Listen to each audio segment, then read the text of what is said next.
Hey guys, so there are a lot of videos about people talking about what they're going through and their struggles, and I wanted to share a little bit about my life.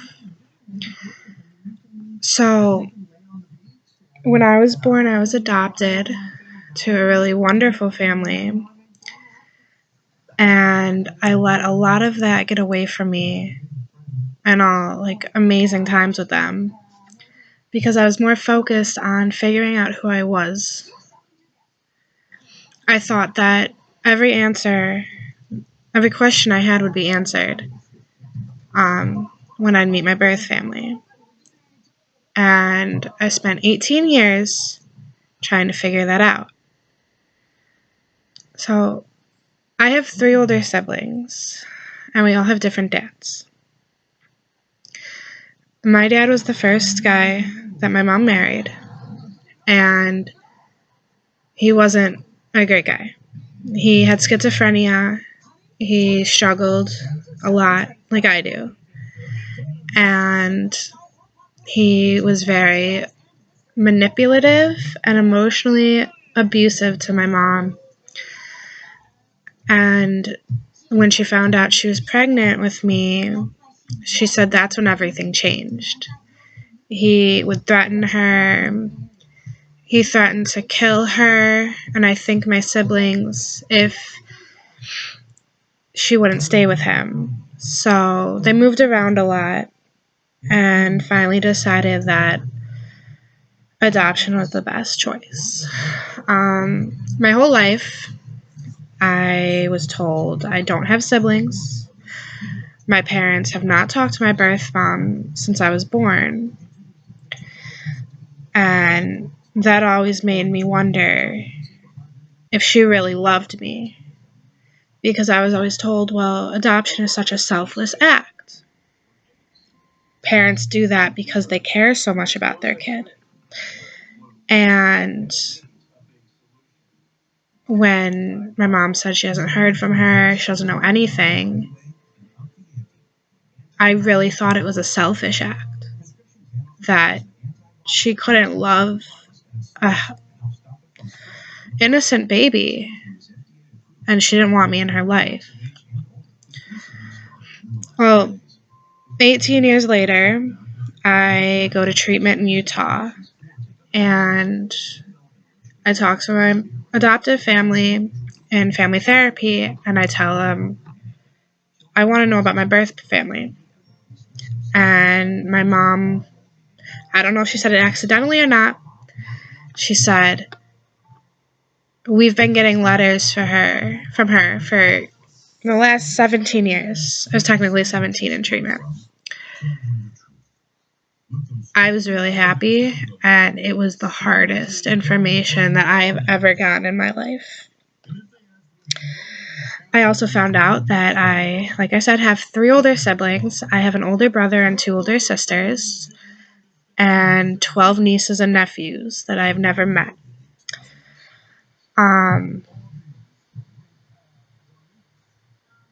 Six of them are biological, and the others are one of my sister's boyfriend's kids and my brother's sister's kids. But being adopted, they're all my nieces and nephews. I don't consider them, oh, well, my sister's boyfriend's kids.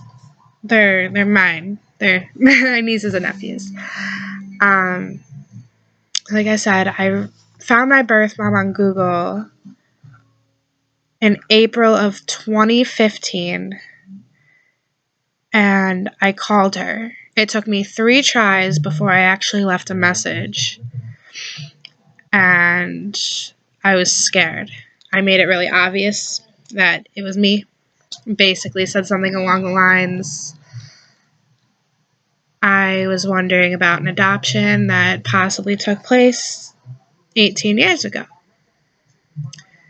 And I didn't have my cell phone at the time. I was grounded. Because I didn't want my parents to know. I didn't want to give them my house number.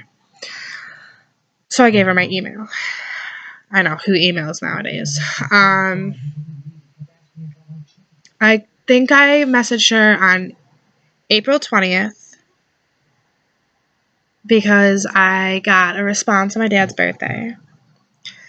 And that was really scary for me. I started actually giving up after 2 days because I didn't hear from her. And I thought, oh, this isn't her. Oh, she really didn't love me. Well, she emailed me and gave me her phone number. I snuck around because I wasn't supposed to be talking to her. I live in Illinois, and the law is 21 with the adoption agency to reach out to your birth family. I don't follow the rules. I hate the rules. So I was going to do it my own way. No one was willing to help me, so I did it my way. And I honestly would not give that advice to anybody else because it can be really hurtful to you and to the birth family. Before I looked her up, I did know she wanted to meet me. So that was fine. So I knew that it was safe for me to do that. I probably talked to my birth mom for about 2 to 3 weeks before I told my adoptive family I reached out to her. I wanted to tell my adoptive parents, but they're kind of strict, and I didn't want them getting mad at me. I didn't want them telling me I'm not allowed to talk to her. And I also wanted to get to know them, my mom and my siblings, um, without them meddling. Um, we got really close, especially my middle sister and I. Um, and it was probably the most amazing thing. I have an adopted sister, and we never got along. So having a sister I could talk to and trust means a lot to me. I want to say about 3 days after we started talking, I asked my birth mom about my dad. I asked where he was, what he was doing. She said she didn't know. She just gave me his name.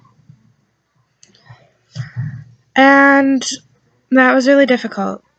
I knew she was hiding something from me because she didn't seem like the person that is so vague about everything. Turns out she is. But after about a month or two, when I was planning on going down to Florida to meet them, I was living with my boyfriend at the time. And I was Skyping my uncle. And I asked him, I said, do you know anything about my birth dad? And he told me, your mom doesn't want me to tell you. She wants to tell you. And I knew something was up. I knew it wasn't something I wanted to hear. And I thought maybe he was in jail again. Sorry. Turns out in 2010, he got hit by an 18-wheeler while he was working in the circus. And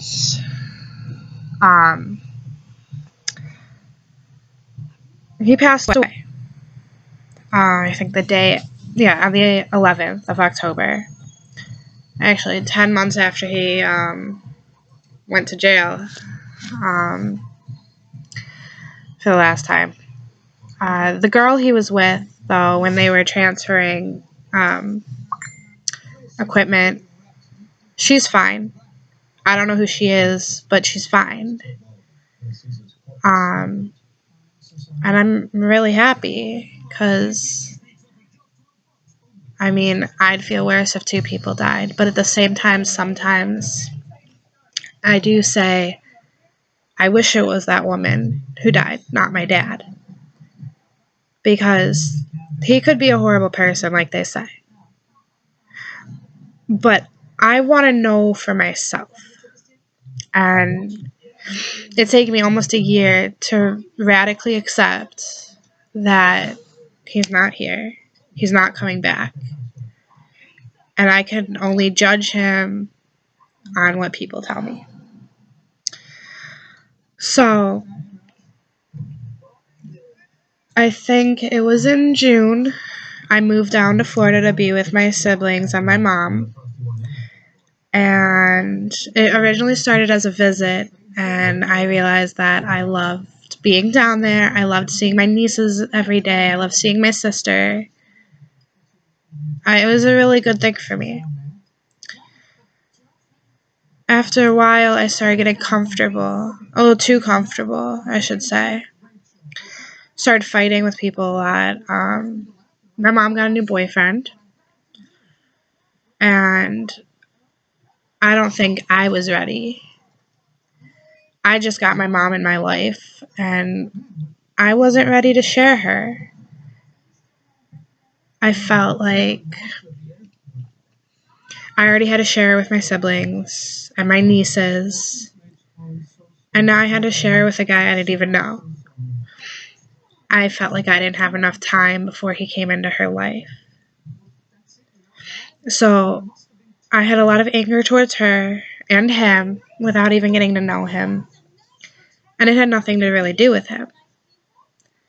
It was my insecurities that convinced me that if he came into her life, she would want nothing to do with me anymore.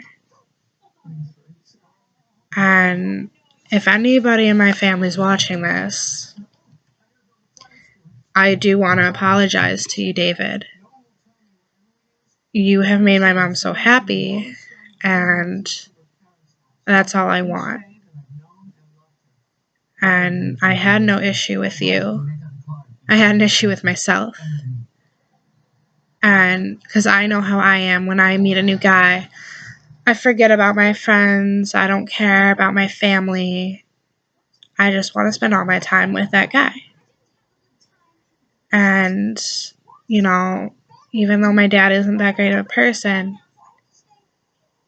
in a matter of months I lost him. The idea of meeting him, I didn't want to lose my mom too. I'm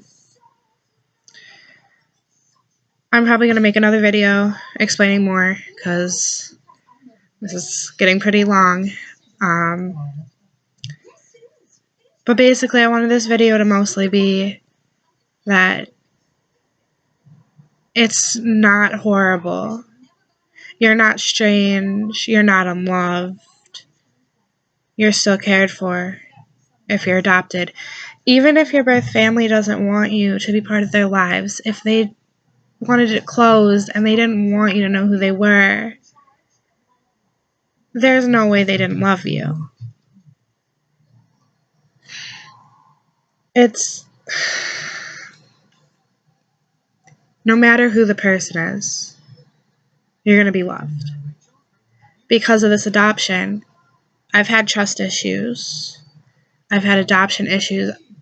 I get really close to people, or I don't get attached to them at all. And when I get attached, I really get attached. And then it gets to a point where I start thinking, well, I was with my mom for 9 months when she was pregnant with me. And she gave me up just like that. That I could be in love with someone or really close friends with somebody. And if my mom, who is blood related to me, could do it, a stranger who became so much to me could do that. So I would end up pushing them away. I've never cheated, but I'd get distant from a boyfriend. I'd start picking fights with friends.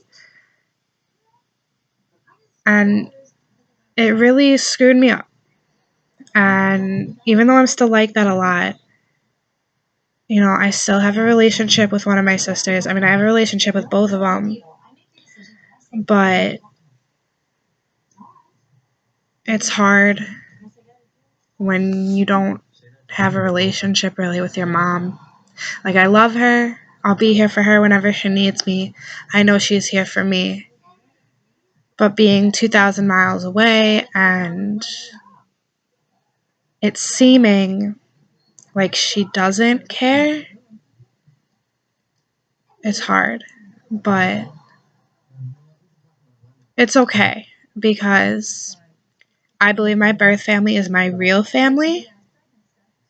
And at the same time, I don't consider myself having two families. I don't consider myself having two moms and a dad. I, or, I don't like calling my family, one family my birth family, the other my adopted family. I just have a family that people got added on to. It's just one big family. And that's something that people who aren't adopted just won't understand. People who aren't adopted won't understand that you're surrounded by people who love you and care for you and would do anything for you. And when you don't know who you are or where you come from, that's not good enough sometimes. So, just want everyone to know that it's going to be okay. That if you don't give up, you're going to still live no matter what happens. I'm 18. I've wanted to kill myself multiple times because I thought my family didn't love me. And I'm here. I have the cutest nieces and nephews under the age of 6 that I would do anything for. But at the same time, my family in Illinois, those are my roots. I'm always going to be coming back here, no matter how irritated they make me. They are my family. And just remember that. Family doesn't have to mean blood. Because, like my favorite show, The Fosters, always say, DNA doesn't make a family. Love does.